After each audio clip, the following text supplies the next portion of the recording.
बसंत पर्व उल्लास का पर्व।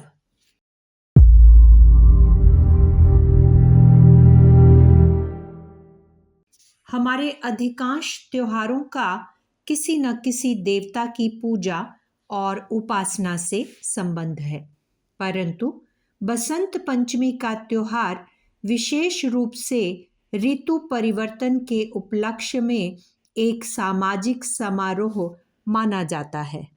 यह मानसिक उल्लास और आह्लाद के भावों को व्यक्त करने वाला त्योहार है।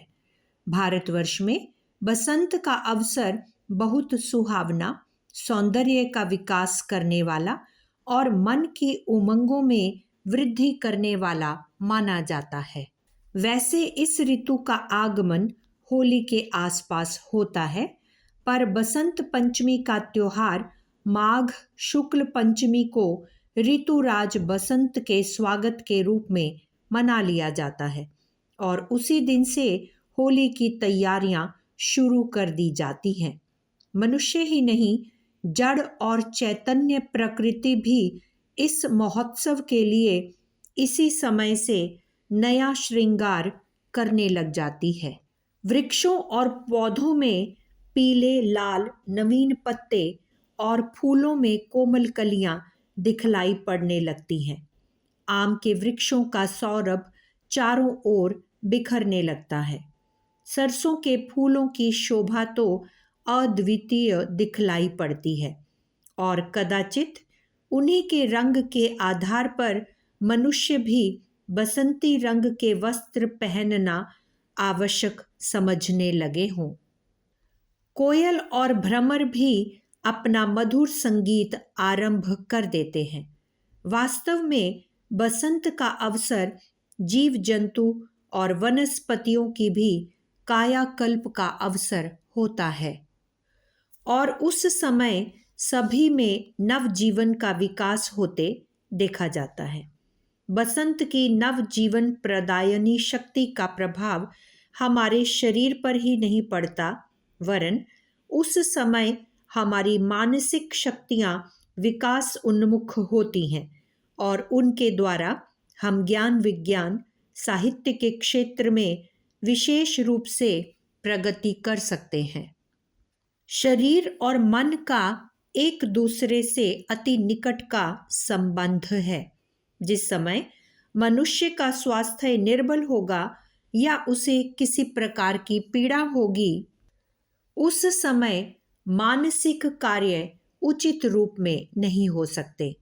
इसलिए बसंत आगमन के समय जब शीत का अवसान होकर हमारी देह और मन नवीन शक्ति का अनुभव करने लगते हैं, हमें अपना ध्यान जीवन के महत्वपूर्ण कार्यों की ओर लगाना चाहिए। आगामी वर्ष भर के कार्यक्रम को सफल बनाने के लिए उपयुक्त सामग्री एकत्रित कर लेनी चाहिए। संभवतः यही कारण है कि हमारे पूर्वजों ने बसंत पंचमी के दिन सरस्वती पूजा की प्रथा चलाई थी। सरस्वती विद्या और बुद्धि की अधिष्ठात्री देवी है और उसकी कृपा के बिना संसार का कोई भी महत्वपूर्ण कार्य समुचित रूप में सफल नहीं हो सकता। प्राचीन समय में जब यहाँ के निवासी सच्चे हृदय से सरस्वती की उपासना और पूजा करते थे, तो इस देश को जगत गुरु की पदवी प्राप्त हुई थी और दूर दूर के देशों के विद्या अभिलाषी यहाँ सत्य ज्ञान की खोज में आते थे और भारतीय गुरुओं के चरणों में बैठकर विद्या अध्ययन करके अपने को धन्य समझते थे। परंतु उसके बाद जब वहाँ के लोगों ने सरस्वती की उपासना छोड़ दी और वे बसंत के त्योहार को सरस्वती पूजा के बजाय कामदेव की पूजा का त्योहार समझने और उस दिन मदन महोत्सव मनाने लगे, तब से विद्या बुद्धि का ह्रास होने लगा और अंत में ऐसा समय आ गया कि यहाँ के विद्यार्थियों को ही अन्य देशों में जाकर अपने ज्ञान की पूर्ति करनी पड़ी। बसंत के अवसर पर सरस्वती पूजा की प्रथा विशेष रूप से बंगाल में ही प्रचलित है। दुर्गा पूजा तो बंगालियों का सर्वप्रधान त्योहार है ही, पर सरस्वती पूजा भी वे काफ़ी धूमधाम से करते हैं। वहाँ इसके लिए मिट्टी की बड़ी सुंदर मूर्ति बनाई जाती है, जिसकी लागत काफ़ी होती है, और उसकी पूजा का उत्सव भी पर्याप्त समारोह के साथ मनाया जाता है। अन्य प्रांतों के निवासियों को भी बंगाली भाइयों से इस संबंध में प्रेरणा लेनी चाहिए और बसंत पंचमी को वास्तविक रूप से शिक्षा प्रचार के उत्सव के रूप में मनाया जाना चाहिए, जिससे सरस्वती देवी की हम पर कृपा हो और हम ज्ञान के क्षेत्र में पुनः जगत गुरु की पदवी के योग्य बन सकें। वर्तमान समय में साधारण पढ़ लिख सकना तो सभ्यता का आवश्यक अंग माना गया है, परंतु खेद है कि हमारे देश के अधिकांश व्यक्ति अभी तक अक्षर ज्ञान भी नहीं रखते।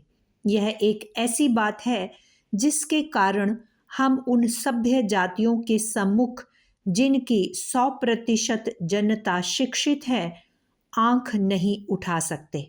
इस अवस्था को शीघ्र से शीघ्र बदलना हमारा कर्तव्य है और शिक्षा प्रसार के लिए जिससे जहाँ तक बन सके उद्योग करना परम धर्म है।